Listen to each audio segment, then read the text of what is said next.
ये बनता है कि जो मुख्यमंत्री लगातार ये दावा करते हो, विकास पुरुष का दावा करते हो, जो मुख्यमंत्री सुशासन की बात करते हो, जो मुख्यमंत्री अपने प्रदेश में अनुसूचित जाति जनजाति की हत्या पर नौकरी देने की बात करते हो, जो भीम आर्मी के प्रदेश सचिव रोहित कुमार, एक यहीं पर कजोखला थाना है पटना सिटी में, वहाँ के थाना प्रभारी ने उठा करके उनको FIR करवाने के लिए वो गए थे। उन्हें इस कदर पीटा गया कि उनके कान से ब्लड उलट सब कुछ आ चुका है।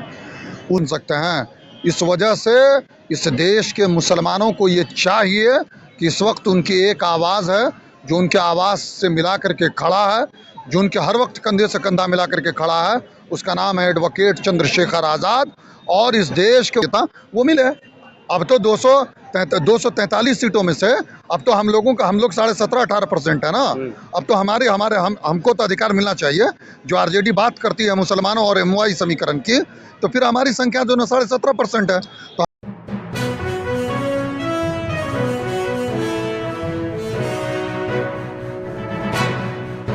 का गांधी मैदान में हूँ और यहाँ भीम आर्मी के कार्यकर्ताओं और आज़ाद समाज पार्टी कार्यकर्ताओं ने नीतीश कुमार को एक ज्ञापन सौंपने के लेकर जा रहे थे, लेकर पुलिस ने इन्होंने रोड बैरिकेडर लगाकर रोकने का प्रयास किया। हालांकि कुछ देर के बाद खोल देगा। उसी में हमारे साथ पटना का भीम आर्मी का एक कार्यकर्ता है, इनसे जानेंगे सर क्या कुछ चल रहा है अभी तक।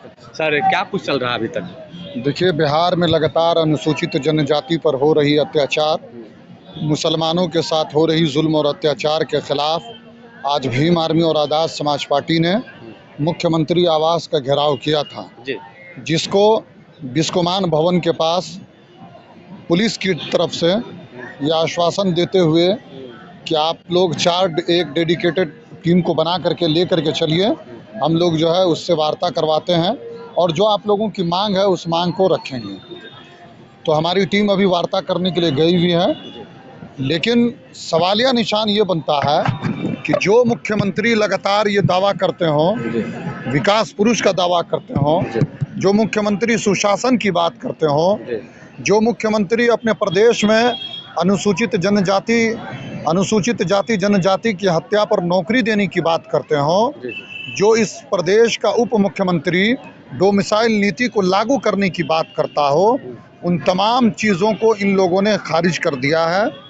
आज आप बिहार के अंदर देख लीजिए कि अनुसूचित जाति और जनजाति पर कितना जुल्म और अत्याचार बढ़ चुका है। घटना उठा लीजिए 2 दिन पहले का, हमारे बिहार भीम आर्मी के प्रदेश सचिव रोहित कुमार, एक यहीं पर कजोखला थाना है पटना सिटी में, वहाँ के थाना प्रभारी ने उठा करके उनको FIR करवाने के लिए वो गए थे। उन्हें इस कदर पीटा गया कि उनके कान से ब्लड उलट सब कुछ आ चुका है। उसके अलावा इसी पटना में जो है रेप की होती है और हत्याएं होती है। इसी पटना के अंदर तमाम लोग ये चिल्ला करके ये कह रहे हैं मुख्यमंत्री को इस बिहार के अंदर कि मुख्यमंत्री जी, आप प्रधानमंत्री का सपना देखना छोड़ दीजिए, पहले आप अपने बिहार को सही करिए, क्योंकि बिहार भी आपके हाथ से निकल रहा है। बिहार को आपको बचाना पड़ेगा। हम लोग भी ये चाहते हैं कि BJP को हराने के लिए जो भी सशक्त हो हम लोग प्रयास करें, लेकिन इस तरह नहीं कि हम अपने समाज के ऊपर जुल्म और अत्याचार को बढ़ा करके मुख्यमंत्री का सहयोग करें। अच्छा, कहीं ना कहीं आप मुस्लिम समाज से आते हैं सर, तो मुस्लिम समाज तो बोलता है RJD का वोट देंगे। कौन कह दिया जी? मुसलमान RJD का जो मतलब वोटर है। असदुद्दीन ओवैसी को देंगे तो फिर तो कैसे मजबूत होगा? असदुद्दीन ओवैसी साहब जो है अपनी राजनीति तय कर रहे हैं। और बताइए ना, अगर 20% मुसलमान इस देश का अगर असदुद्दीन ओवैसी साहब को वोट दे देता है, तो क्या असदुद्दीन ओवैसी साहब इस प्रदेश के मुख्यमंत्री या जो ना इस देश के प्रधानमंत्री बन जाएंगे? क्या नहीं ना बन सकते हैं। इस वजह से इस देश के मुसलमानों को ये चाहिए कि इस वक्त उनकी एक आवाज़ है जो उनके आवाज़ से मिला करके खड़ा है, जो उनके हर वक्त कंधे से कंधा मिला करके खड़ा है। उसका नाम है एडवोकेट चंद्रशेखर आज़ाद। और इस देश के मुसलमानों को ये चाहिए कि हमेशा दलित और मुसलमानों की राजनीति इस देश में एक सशक्त राजनीति मानी गई है। तो मैं अपने तमाम मुसलमानों से ये अपील करना चाहता हूँ कि आप लोग चंद्रशेखर आज़ाद जी के हाथों को मजबूती से मजबूत करिए। और आप कह रहे हैं कि तेजस्वी यादव के वोटर, कौन कह दिया? तेजस्वी यादव तो कहते हैं कि यादव और मुस्लिम का वोट पॉकेट में नहीं। कौन कह दिया? तेजस्वी यादव जी स्मृता देख लेंगे ना 24 के चुनाव में।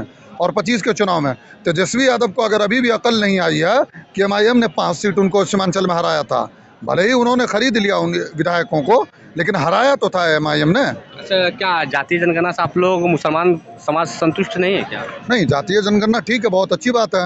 हम चाहते हैं कि इस पूरे देश में जातीय जनगणना होनी चाहिए, लेकिन जिस तरह से जातीय जनगणना हुई है तो फिर उसमें जितना अधिकार हम लोगों को मिलना चाहिए था वो मिले।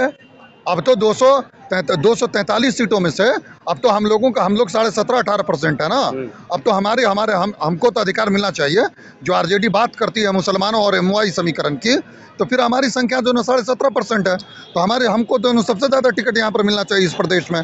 लोकसभा की भी टिकट हम लोगों को सबसे ज़्यादा मिलनी चाहिए, क्योंकि यहाँ पर हम लोग 17.5% हैं। वो तो देखा जाएगा चुनाव के वक्त कि कितने जातीय जनगणना का मुख्यमंत्री और उप मुख्यमंत्री मुसलमानों को कितना लाभ देते हैं। अच्छा, जातीय जनगणना से क्या लगता है, सिर्फ यादवों और कुर्मी का ही भला होगा? भला जातीय जनगणना से सभी का हुआ है, लेकिन जातीय जनगणना जिन लोगों ने करवाया है उन लोगों को ये चाहिए कि अब जातीय आधारित को जो है आरक्षण दिया जाए। जो जिसकी जितनी संख्या भारी उसको उतनी हिस्सेदारी अब मिलना चाहिए बिहार में। ये सिर्फ जातीय जनगणना करवा लेने से और उसको ला करके टीवी पर अपनी वाहवाही करने से नहीं होगा। उस नीति को भी लागू करिए कि सबको जिसकी जितनी संख्या भारी उतनी हिस्सेदारी पर। अच्छा, भीम आर्मी में आप किस पोस्ट पे हैं? प्रदेश उपाध्यक्ष हैं भीम आर्मी बिहार के। कहाँ से? मैं पटना में ही रहता हूँ, मेरा घर मधेपुरा डिस्ट्रिक्ट में। चलिए, भाई मुस्लिम कौम से है, मुस्लिम समाज से, इन्होंने तमाम मुस्लिम समाज को अपील किए हैं कि एक बार चंद्रशेखर एडवोकेट जी को एक बार समर्थन कीजिए और अपने कंधा से कंधा मिला के चलिए। यदि मुसलमान को भलाई को लेकर चाहते हैं तो एक ही रास्ता है, भीम आर्मी का संस्थापक चंद्रशेखर रावण।